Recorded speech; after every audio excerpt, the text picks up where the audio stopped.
লাভ জিহাদ কিভাবে একজন হিন্দু নারীকে ধ্বংস করে দিতে পারে তার একটি উদাহরণ দেখুন। এই ঘটনাটি ভারতীয় ক্রিকেটার সালিম দুররানির স্ত্রী রেখা শ্রীবাস্তবকে ঘিরে। রেখা শ্রীবাস্তব একসময় এয়ারলাইনে পাইলট ছিলেন। পরে তিনি দুবাইতে নিজের একটি এয়ারলাইনও পরিচালনা করেছিলেন। সালিম দুররানি ছিলেন ভারতের সুপরিচিত ক্রিকেটার। জামনগরে তাদের একটি বাংলো ছিল, মুম্বাইতেও বাংলো ছিল। পরবর্তীতে সালিম দুররানি ক্যান্সারে আক্রান্ত হন। বহু বছর ধরে তিনি জামনগরে ক্যান্সারের সঙ্গে লড়াই করেন এবং সেখানেই নিভৃতে তার মৃত্যু হয়। এরপর আত্মীয় স্বজন ভাই বোনেরা সম্পত্তি দখল করে নেয়। ফলে তার স্ত্রী রেখা শ্রীবাস্তব রাস্তায় রাস্তায় ঘুরে বেড়াতে বাধ্য হন। দীর্ঘদিন কেউই জানত না সালিম দুররানির স্ত্রী রেখা শ্রীবাস্তব কোথায় আছেন। একদিন নবী মুম্বাইয়ের একটি মেট্রো স্টেশনে এক নারীকে অচেতন অবস্থায় পড়ে থাকতে দেখা যায়। একটি সামাজিক সংস্থা ওই নারীকে জ্ঞান ফিরিয়ে হাসপাতালে নিয়ে যায়।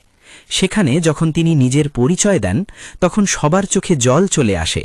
যে নারী একসময় বিলাসবহুল বাংলোতে থাকতেন, গাড়িতে চলাফেরা করতেন, তিনি গত কয়েক দশক ধরে রাস্তায় ভিক্ষা করে জীবনযাপন করতে বাধ্য হয়েছেন। ওই নারী আর কেউ নন, তিনি হলেন ক্রিকেটার সালিম দুররানির স্ত্রী রেখা শ্রীবাস্তব।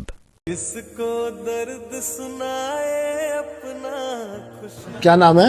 रेखा। रेखा। कहाँ के रहने वाले हैं? बॉम्बे बॉम्बे बॉम्बे के। तो आपके फैमिली में कोई है? बॉम्बे में फिर बीच में थोड़ा बाहर गई थी, कहाँ? दुबई। दुबई गए थे। अच्छा, तो दुबई में क्या करते थे आप? दुबई में मैं एयरलाइंस चलाती थी। एयरलाइंस चलाते थे? मैं चलाती थी एयरलाइंस। आपको आपको मिले थे? कहाँ पे मिले थे? Belapur metro station. Belapur metro station पे। अच्छा, तो ये बाल क्यों हटाया आपने? हाँ, बाल कहाँ गया आपका? बाल कैसे हटाया? मेरे को किसी ने हटाया, मैं नीचे गिरा, मेरा पूरा बाल ये हो गया। Husband name Salim Durani. सलीम दुरानी।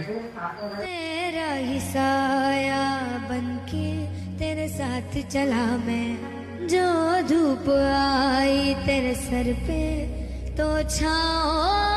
अभी आराम कीजिए, रात हो गया है।